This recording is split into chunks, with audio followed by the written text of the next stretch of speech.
mental illness, such as schizophrenia or bipolar, these diseases often strike an individual in their early 20s, and this is when they should be figuring out their life, maybe going to college, developing lifelong relationships, and when this disease strikes, it can be very devastating.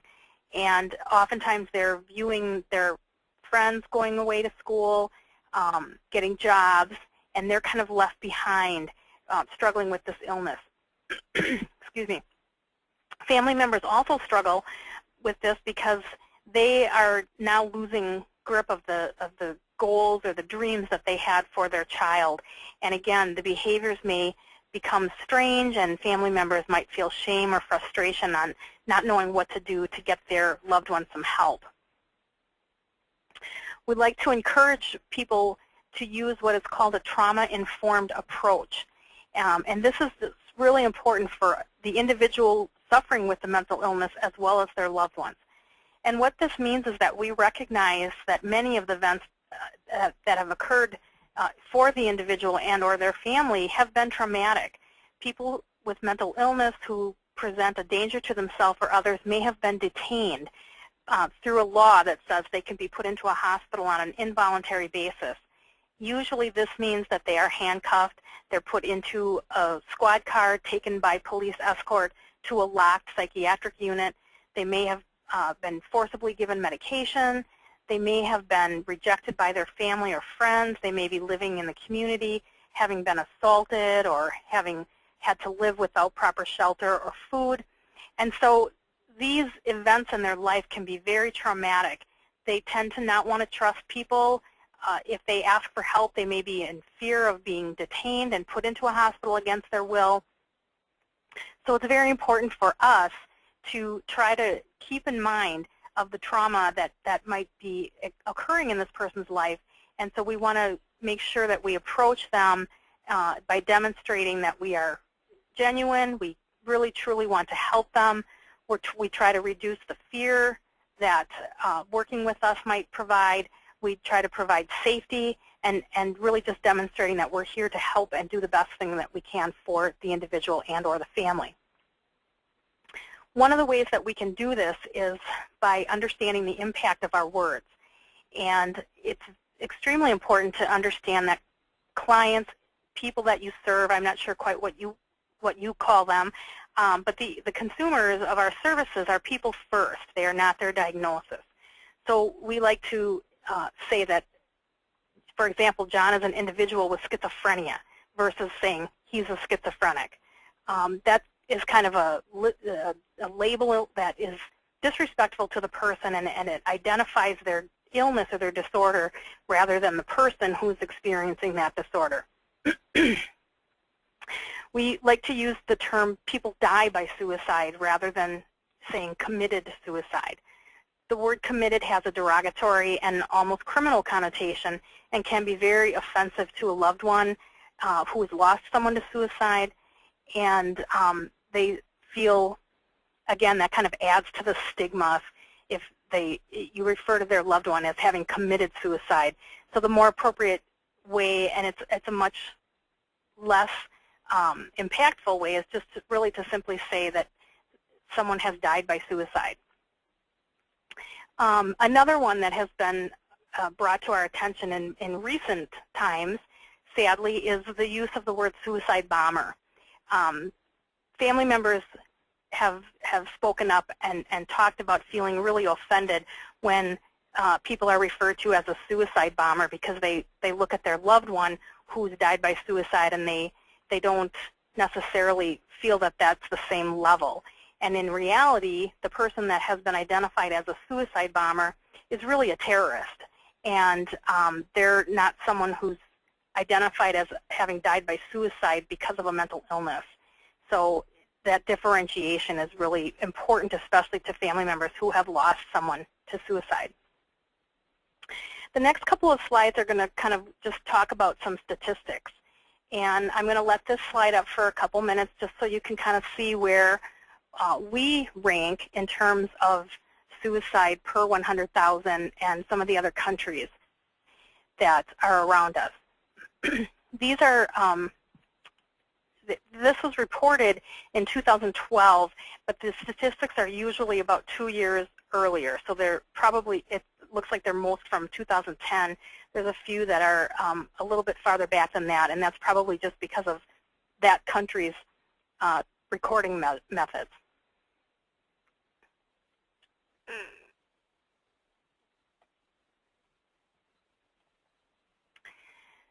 This slide kind of shows us Wisconsin statistics, and this gives us a 5-year span between 2005 and 2010. And you can see that there's a steady increase in the number of males that have died by suicide, except for 2009. There was a little dip there. And then with women as well, there's been kind of a steady increase, except in 2010 we saw a slight decrease there. But overall, we see a continuing increase in the number of deaths by suicide, which of course is concerning for all of us. This chart shows the means that people use to die by suicide, and what's alarming is that the suicide by gunshot continues to increase, which is very concerning, because when someone uses a gun, it's almost always final, and the people rarely survive. Where in some other methods, by using overdose of medications or poisoning, there's always a chance that they might be found and rescued and actually saved. But when an individual chooses to use a gun, the likelihood of their survival is very rare. We're going to look at some attitudes and beliefs about suicide. Some people may come from the philosophical standpoint that everyone has the right to end their life and that it's none of my business. Other people might believe that if an individual has a terminal illness, they should be allowed to end their life with dignity when they choose to do that. Some people believe that if an individual is in a vegetative state, that they should be allowed to die. Some people think that individuals that suffer from mental illness are suffering, and if they choose to die by suicide, it's not any big deal because they're already suffering. Some people believe that suicide is a sin. Some people believe that individuals who choose suicide are sick. And a lot of people believe that the mentally ill are dangerous. What does it mean if I hold one or more of these attitudes or beliefs? Well, it's fine if you hold one of these attitudes or beliefs. They are your personal opinion, and you have the right to do that, and whatever your experience and your life has brought you to that determination, nobody can really take that away from you. The important thing is if you're working with individuals who might be experiencing thoughts of suicide or having mental health issues, it's important that we kind of keep those attitudes in check. And what that means is that we want to be very clear to ask a person directly if they're experiencing suicidal thoughts. There's a lot of talk out there that people, you don't want to ask because you might be planting a seed. And the truth of the matter is that we need to ask very directly, because the person who's experiencing suicidal thoughts often doesn't feel like they have anyone safe that they can talk to. And when you ask them directly, are you thinking about suicide, there's a sense of relief that someone is actually interested in listening to them talk about it. Imagine how frightening it would be if you were struggling with life issues, with your emotions, with mental health issues, and you're actually contemplating taking your life. That must be a very frightening place to be. And if you don't feel that you can safely talk to someone about it, that's what leads people to take action on those thoughts. Most people in their lifetime, including us, have had a suicidal thought or two, or maybe more. There's not anything bizarre about that. There's nothing odd about it. And it's really become a fact of life that at some point in your life, things may have been such that you actually contemplated taking your life, whether it be for a brief period or whether you thought about it for a long period and then were able to get some help for that. So it's important that we want to ask people And there's 2 examples on the screen. Ask directly, are you thinking about suicide? Or if you're talking to someone, saying something like, sometimes when people are struggling like this, they think about suicide. Have you had thoughts about ending your life? It's really important not to panic when someone says yes. If you're going to be working with people with suicidal issues, you have to be comfortable with hearing the word yes. And in my work, I've found that I much prefer to hear the word yes than no, because when I ask a client or a consumer if they're struggling with thoughts of suicide and they say no, it kind of shuts the door in terms of trying to develop a plan or support that person. When they say yes, that means I have something to work with now. I can really try to help support that person and develop a plan around that person to help keep them safe and help them move on to the next point in their life. So it's important that you don't panic. Most people that have suicidal thoughts really need someone to be genuine and listen to them. They've been perhaps making a hint here or there to a family member, and that family member may have said, oh, don't be silly, don't talk about that. So they've been dismissed, and it's important to try to validate that they're struggling. That must be awful that you're thinking about that. What can we do to help you? So you want to listen and you want to validate that their struggle is real and that there are ways that we can connect them to the right kinds of help and the right kinds of support so that those feelings or thoughts about suicide can decrease. You always want to communicate hope. You want to demonstrate compassion and care. You want to be empathic. You want to let that person recognize that you understand how they're feeling and that you understand that even though they're feeling this way, there are things that can be put in place to help them feel better, to feel different. And then offer to be the partner as you work towards life. You can say that I'm with you, I'm in this with you, I'm going to help you, I'm going to stay with you until we get someone here to help you. I'm going to make sure that you have the right phone numbers, but you want to be a partner with them so that they feel like they are being supported and that someone is truly caring about them. Recognizing the warning signs, and as you see, I've got the warning signs crossed out and have labeled them as invitations. And truly, when people are contemplating suicide, they do things and they say things that are subtle ways of asking for help, and so we call those invitations. They may be talking about wanting to die, or they may be talking about wanting to kill themselves. They may be looking for a way to kill themselves, such as searching online or buying a gun. They may be making plans. They may be giving things away. So these are all kinds of invitations that if you're aware of, you might want to go to that person and ask them directly, are you thinking about killing yourself? And again, chances are they're feeling it.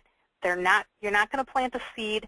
And most of the time, if they truly are contemplating this, they're going to feel relieved if you ask them about this because they don't know how to bring it up themselves or get the help that they need by themselves. You may notice that people are increasingly dark in their artwork, in their writings, in their music. That could be an invitation that they're struggling and leading down kind of an isolated path. They may be talking about feeling hopeless or having no reason to live. Oftentimes, individuals who are contemplating suicide talk about feeling trapped or being in unbearable pain. And so these are things, again, that could be invitations for you to sit down and have a conversation with this individual about where they're at, about how they could get help, and about whether or not they are thinking about taking their life. Talking about being a burden to others. This is extremely concerning because people oftentimes will refer to their family being better off without them. And again, imagine how desperate one must feel to believe that their children or their wife or their parents would actually be better off if they were gone. So that's a big clue if they're struggling with thoughts of taking their life, that they feel they're a burden to others and that their death is more valuable than their life. Certainly, if people are increasing their use of alcohol or drugs, that's always a concern. because as we know, when they're under the influence, they're disinhibited and they may take risks that they wouldn't ordinarily take, or they might more easily act on a suicidal thought than if they had been sober. Individuals who have increasing anxiety or agitation, that could be a warning sign or an invitation, a way to sit down with them and talk about, you seem like you've been very anxious lately. What's going on with you? Is there anything I can help you with? We also see people behaving recklessly and engaging in high-risk behaviors because they're not convinced that their life is worth anything, and so if something happens to them, then that's fine, and it'll be kind of a natural way of ending their life. Certainly with mental illness, we see people having issues with sleep. Sometimes they sleep all the time. Other times they are unable to sleep, or they have frequent waking, and so their sleep schedule gets messed up, which also can disturb their thought process. We see people isolating and withdrawing from others, not hanging out with old friends, declining to be involved in family activities. Again, these are invitations that something's going on with this person, and we may want to try to have a very candid conversation with them. Showing rage or talking about seeking revenge is another invitation that this individual might be having some problems and needs a way to get out of that kind of thought process. And then, of course, displaying extreme mood swings is a sign as well.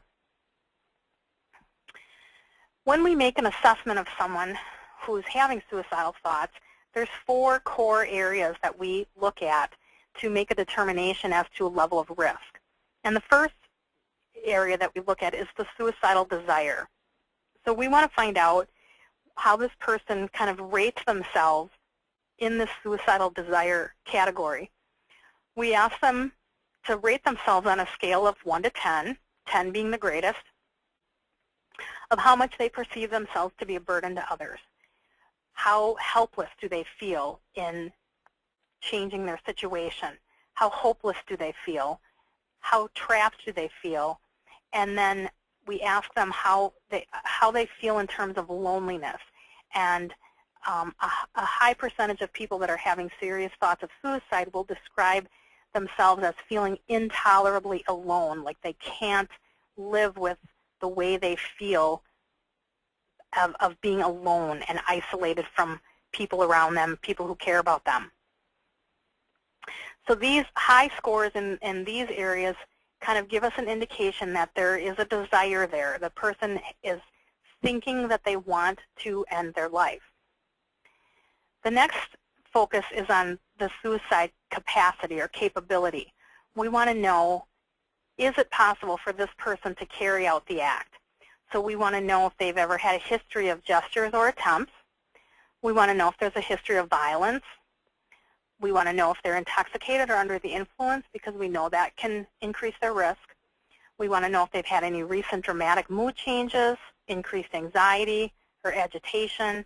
Have there been recent threats or acts of aggression? Have they been exposed to someone who's died by suicide? We do know that in families where an individual has died by suicide, it tends to be, they tend to be a bit higher risk, especially if children have lost a parent to suicide. There tends to be a bit higher risk there for them because they've been exposed to that, and we know that exposure to things kind of reduces our risk to them. So we want to make sure that we understand if other people, friends, family have actually completed suicide, because that could increase the risk of the person that we're working with. We want to know if they have access to means. How do they plan to end their life, and do they have access to those means? You know, do they say, I'm going to shoot myself, and we know that they have 100 guns hung on the wall at their house? Or do we know that they have a lot of medications that they could take and that they've been stockpiling them? So we want to know how they plan to do it, and do they have access to those means? Again, we want to know if there's a history of substance abuse issues. Do we think that this person is experiencing any kind of thought process, psychosis, or delusions? And then we want to look about the sleep patterns again, because if they're not getting a lot of sleep, their thought process can be changed, and they could be having some psychosis or delusions related to lack of sleep. Now we want to know what their intent is. Oftentimes on the crisis line, we get a call from someone who has already taken some medication. So we would look at that as an attempt in progress. Have they been doing any kind of preparatory behaviors? Have they been giving things away, making lists, putting their affairs in order? Do they have a defined plan? And do they express their intention to die? I mean, do they actually say, I want to die? Most suicide assessments stop at that intent section, and that's where they make a determination. Evidence has shown us that there's a fourth component that's equally as important to look at when we're assessing for risk, and that is what kind of buffers or connectedness does this individual have? Are there immediate supports available? Can we get family there? Can we get a friend there, a neighbor there? Can we talk about whether this person has plans for the future? Do they have social supports? Do they have people who care about them? How engaged are they in terms of working with you? Are they connecting to you, and are they responding while you're working with them? Do they have an ambivalence for living or dying? This is a real key factor, because if they are ambivalent, that, again, you have something to work with. You can pull them more towards the side for life versus death if they're feeling not sure. If they've kind of crossed beyond that ambivalent stage and are pretty set on dying, the work is a bit harder to try to get that person back into a situation where they can be safe and you can get help for them. Focusing on whether they have a sense of purpose in their life, and what kind of core values or belief system do they have? Do they have faith? Do they have values for family, and they don't want to end their life because it would devastate their children? So those are the things that you want to try to bring out in the conversation, that you can help that person focus on leaning more towards life. So when we determine risk, we take these four factors and we look at that if we have high desire, high capability, and high intent, we have high risk. This person is at risk because they meet all the areas that would lead someone to acting on thoughts of suicide. When we look at someone having desire and capability, or desire and intent, we look at them as being more moderate risk. People may have very serious suicidal thoughts, but not have access to any means. People could have serious thoughts of suicide, but not intend to die. They know that they don't want to be taken away from their families, although they're still having these thoughts of suicide. It is not their intention to end their life. And then if you have any one of them, desire, capability, or intent, that all by themselves, that would be considered low risk. So people can have thoughts of suicide but not necessarily be a danger to themselves. People can have access to means but not be a danger to themselves. So this is a key factor. If they have any one of the areas by themselves, their risk is low. But you still, of course, want to have the conversation with them to make sure that they are being supported in the ways that they need so that they don't act on their suicidal thoughts. And then the last area, the buffers and connectedness, are really what help us determine how much involvement needs to happen in terms of a safety plan. If an individual is a high-risk person, but they have strong relationships in their life, they have a lot of family support, that can reduce their risk and increase their safety. Oftentimes, when we do safety plans in the crisis program, we have a family member will come and stay with an individual who's having these thoughts. We may have check-in calls with the crisis center. So you want to determine how connected they are to the world, and that connectedness can really reduce their risk and avoid sometimes involuntary hospitalization by getting other kinds of more voluntary supports in place that that person can feel comfortable with. When you have an individual that doesn't have a lot of buffers or connectedness, of course that increases their risk and it reduces the ability to provide a good safety plan. If they don't have close family, they don't feel like they have support, that kind of bolsters their thought process that they might be better off if they were gone. And so that makes the planning process much more difficult, and this person would be considered at a higher risk. What do you do when you have someone who's having suicidal thoughts and you need to minimize that risk and maintain safety? First of all, you want to stay with that person until you can safely hand them off to the next helper. So you may convince them to go to a counselor or to a crisis center. You want to make sure that you stay connected with that person until you can get them to the crisis center or to the hospital or the emergency department, or until a family member can come and stay with them. So you want to make sure that they're always attended until they get to the next place. You want to move away from the risk or ask them to surrender any means in their possession. If they have something on them, if they have pills on them, if they have a knife on them, you want to try to work with them to have them give that up.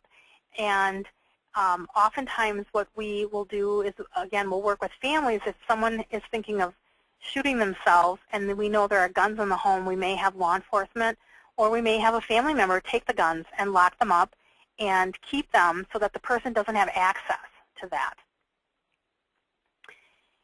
You want to provide privacy and respect. You want to eliminate the audience.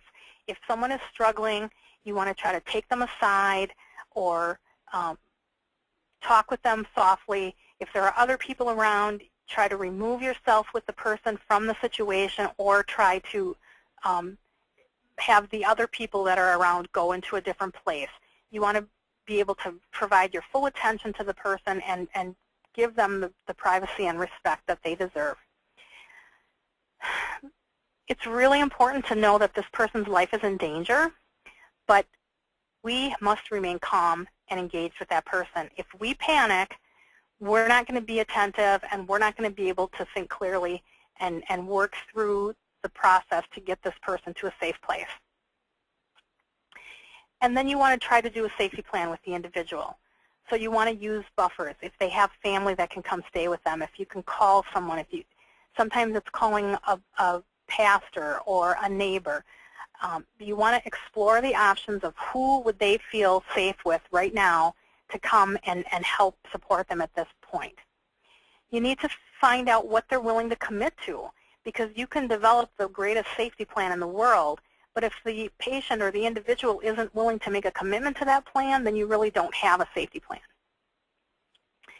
You need to find out who can support the plan. If someone tells you, oh, I'll be fine, I'm going to go home and my mom will come over, you need to call the mom and verify with her that she's on board with this plan and that she understands that there's some risk and that she's willing to say, yes, I will come there and I will do this.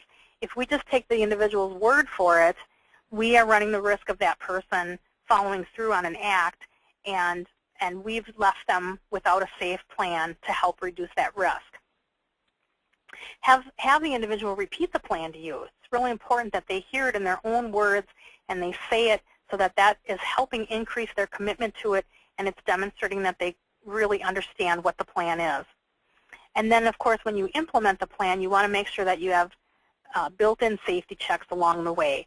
One of the things that I had mentioned at the Crisis Center we do a lot of check-in calls with people. We have them call us. We may have them call us every hour, or we may call them every hour, or we may tell them, you know, if you don't call us by 9 o'clock, we're going to send law enforcement out to do a safety check because we think that you're at that kind of risk. So we always want to build in those kind of safety plans for people so that they're reminded continually that they have ongoing support. And then we do a lot of follow-up with the crisis program. We have follow-up meetings, follow-up phone calls. We call to make sure that they've maybe made their first appointment to their counselor or their therapist, because we want to make sure that they get connected and stay connected. Means restriction is a very important message that we want to get out to people, because means restriction saves lives. And what do we mean by this? Well, we have a study that came out of the 1950s in Great Britain, and at that time people had coal-burning stoves in their home everywhere in Britain. That was the norm, to have a coal-burning stove.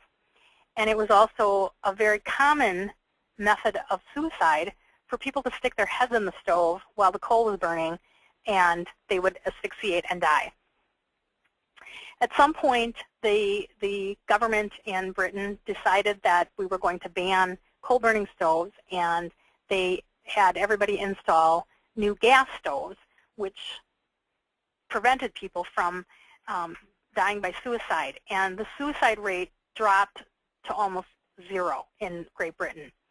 And so this told us a couple of things. If you take the means away, people don't necessarily run to another means. They have an easy access to a method, and if that's taken away, the suicides were reduced. One of the things that they're looking at are the Golden Gate Bridge is like the most popular place for people to attempt suicide. And they're looking at trying to put barriers up so that people cannot jump off the bridge.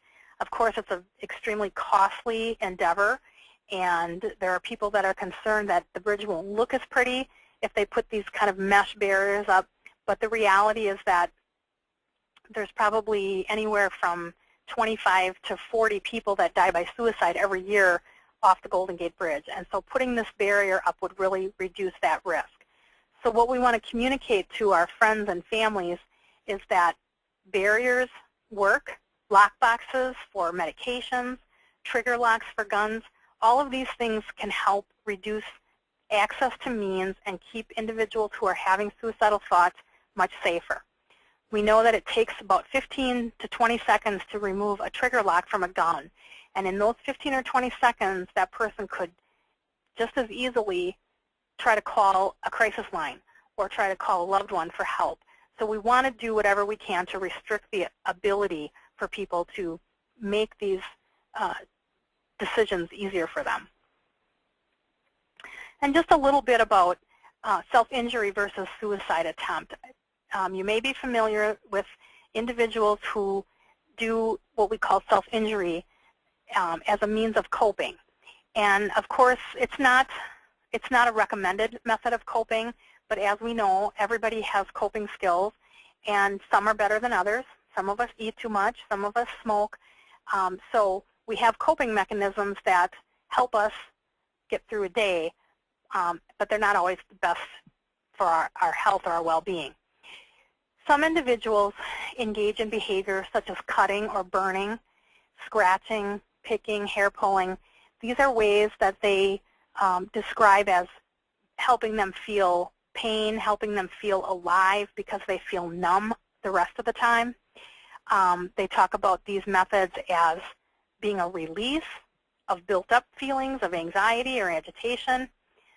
So when people are engaging in this behavior, we need to have a discussion with them because it isn't assumed that they're making suicidal gestures. These could just be some unhealthy coping mechanisms that they are having, but it doesn't necessarily mean that they are thinking about or wanting to attempt suicide.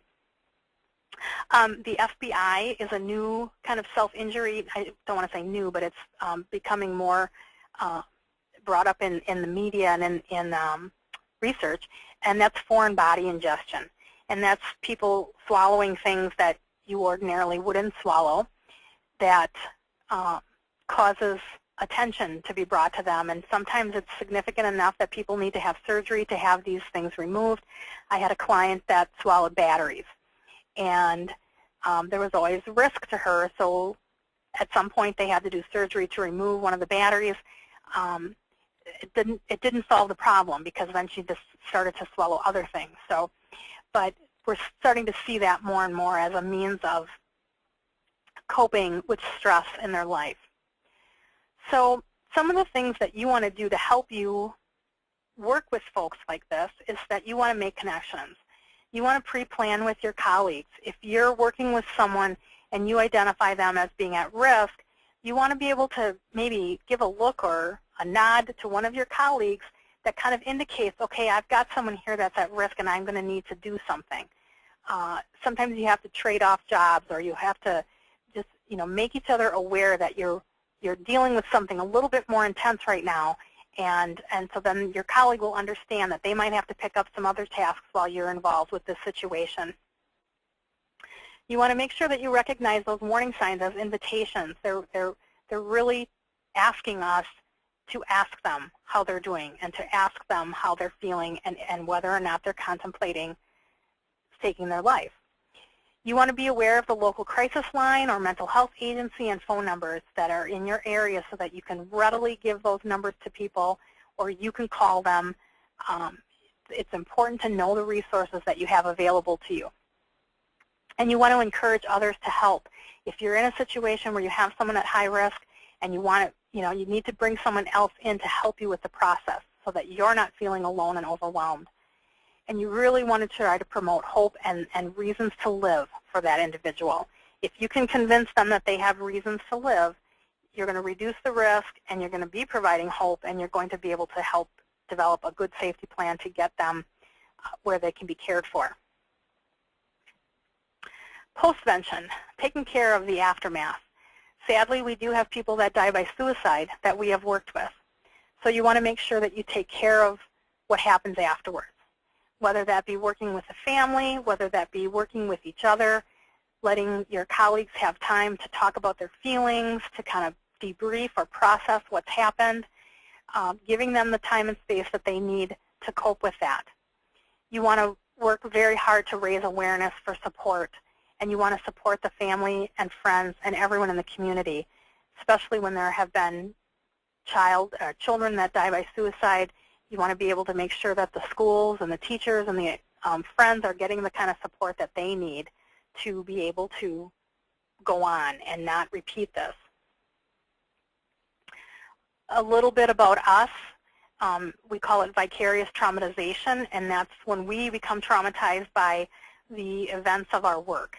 And so we want to be able to debrief with each other, let people talk about their feelings, give them a safe place to talk about how the experience has affected them, and help them leave it at the job so that they don't have to take it home and carry it over to their family.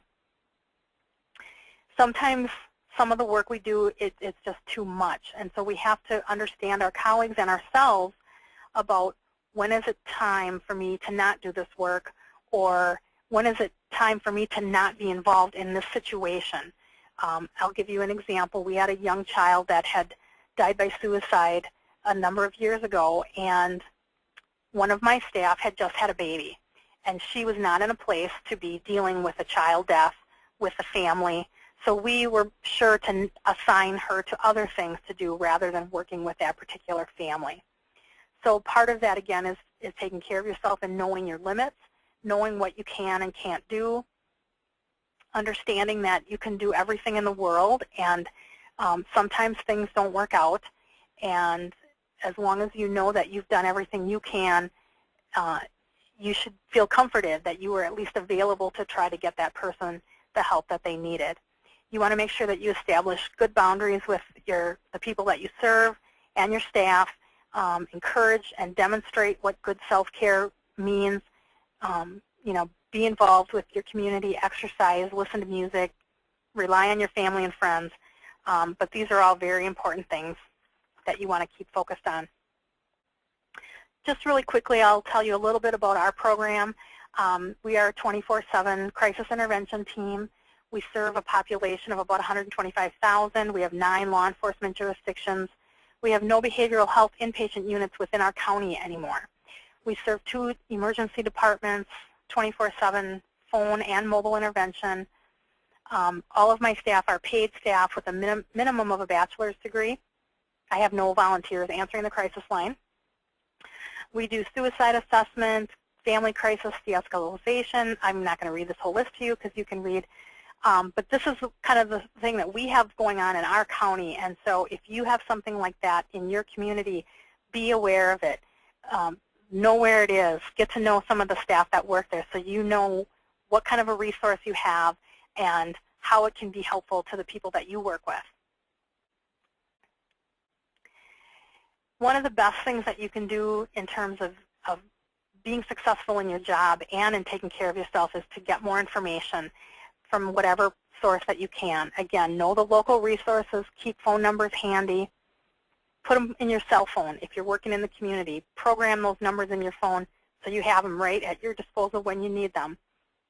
Get to know a local professional that might be able to help you when you have these situations, whether it be a mental health clinic or a social worker. just get to know someone who can help steer you in a direction when the situation might be a little bit more than what you think you can handle. The rest of these slides are going to be just a number of resources where you can find all kinds of information about mental illness, substance abuse, suicide prevention, suicide support. So I'm going to just very slowly click through these, and you can copy down the websites or if there are phone numbers on them. And then it's my understanding that these slides will be available for you to look at, so you should have this information available to you to do some of your own research and become familiar with the resources that are available to you. And with that, I will thank you very much, and I will be taking some questions. If you have a question for Deb, if you want to hit there's like a little icon that looks like a hand, that'll raise your hand, and then we can unmute you one at a time so that there's no feedback and things like that.